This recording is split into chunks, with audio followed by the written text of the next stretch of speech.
दोस्तों नमस्ते। एनालाइजर हिंदी में आपका फिर से एक बार स्वागत है। मेरे दिमाग में कब से दो गाने आ रहे हैं।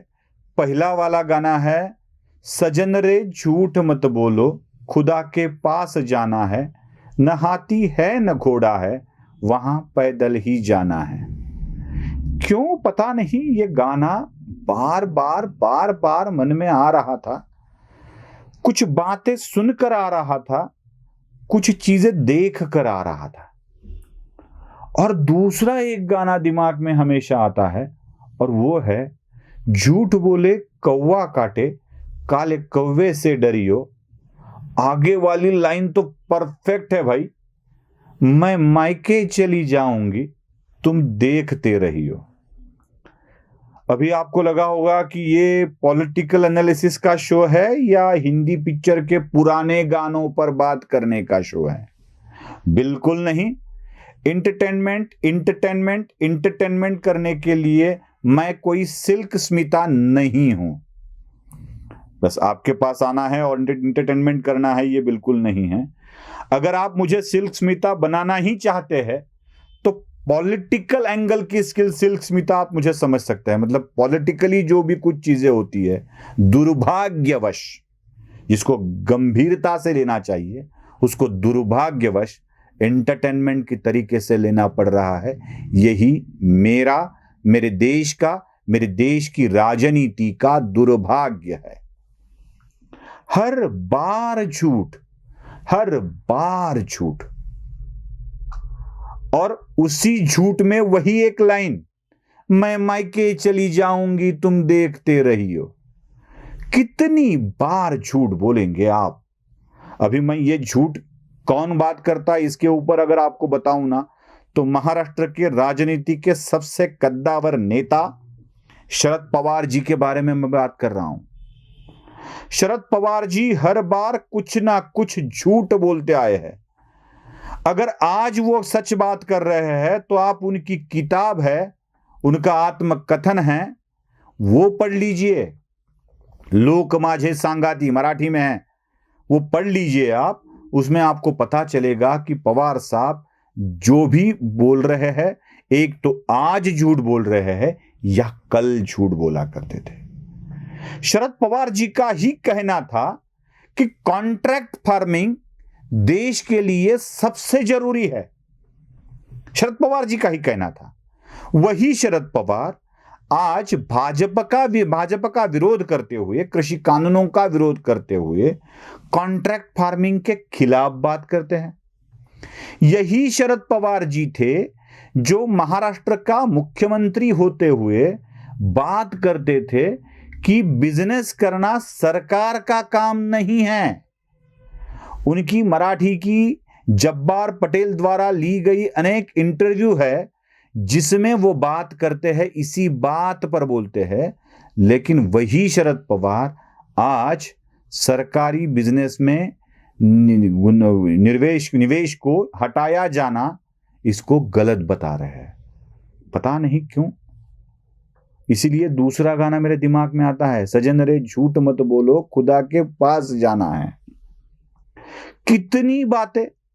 वो जब अभी उनकी सालगिरह हुई 12 दिसंबर को, उसके उपलक्ष्य में लोकसत्ता के एक्सप्रेस समूह के एक दैनिक को, मराठी डेली को वो इंटरव्यू दे रहे थे, तभी भी उन्होंने यही बात दोहराई।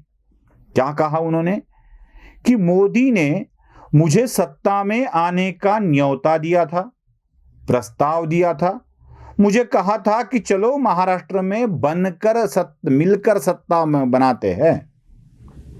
मैंने कहा जी नहीं, हम नहीं बनाएंगे आपके साथ, आपकी और मेरी बनती नहीं है। अगर बनती नहीं है तो मैं आपके साथ आ नहीं सकता। आपके विचार अलग, मेरे विचार अलग, मैं आपके साथ आ ही नहीं सकता।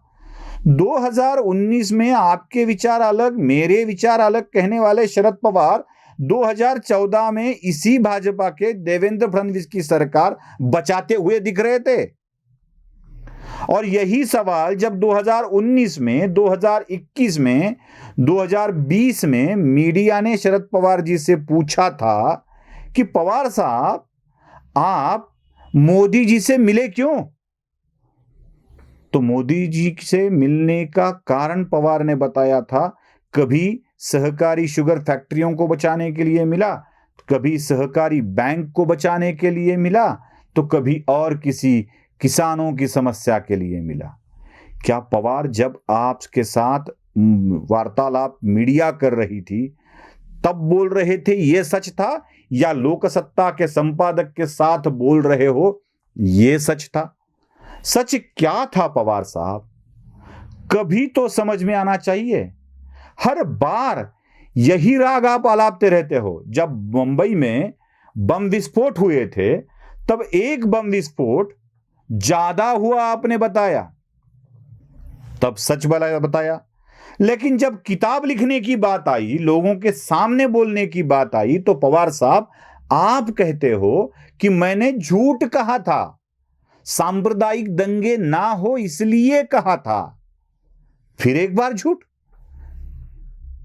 अब झूठ बोल रहे हैं या उस वक्त झूठ बोल रहे थे जब आपकी सरकार के गृह मंत्री के ऊपर ही कुछ लांछन आते हैं, तब आप उसको छोटी बात बताकर दिल्ली निकल जाते हैं और उसी बात को दिल्ली में जाकर बड़ी बात बता देते हैं। बड़ी प्रेस कॉन्फ्रेंस में आप अनिल देशमुख कोविड पॉजिटिव थे, वो विमान में बैठे ही नहीं, ऐसा बता देते हो, और जब मीडिया आपके सामने उनके विमान का प्रूफ रख देती है तब आप इसके बारे में मुझे कुछ पता नहीं है ऐसा बोल देते हो।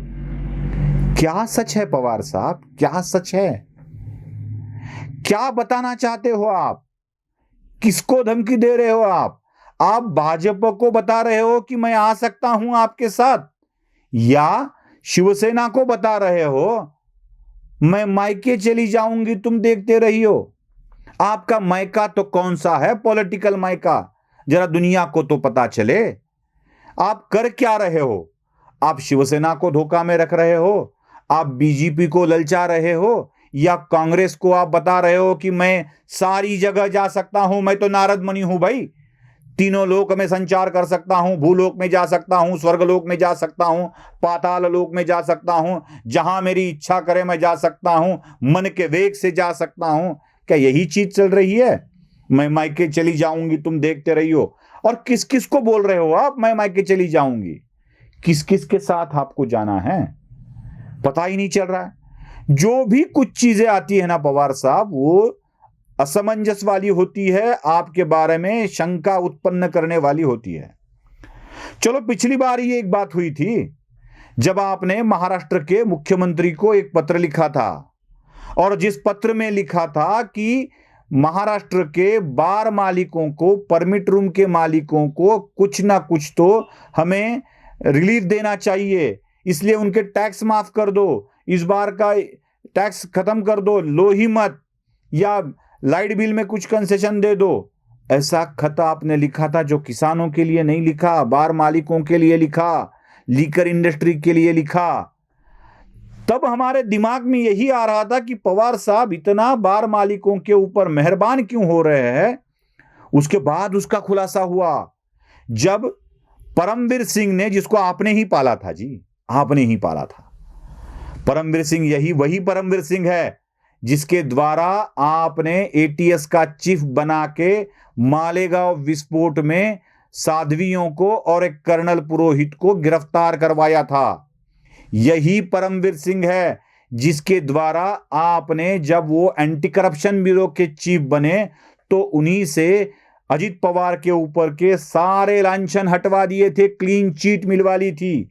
यही ठाणा में आपको मदद करते थे, यही नवी मुंबई में मदद करते थे, यही एटीएस में मदद करते थे, यही एसीबी में मदद करते थे, और यही मदद कर रहे थे आपको मुंबई में भी, जिनके ऊपर परमवीर सिंह ने अपनी नौकरी जाने का डर आने के बाद आरोप लगाया कि अनिल देशमुख अपने ही डिपार्टमेंट के लोगों के द्वारा कुछ पैसे इकट्ठा कर रहे हैं।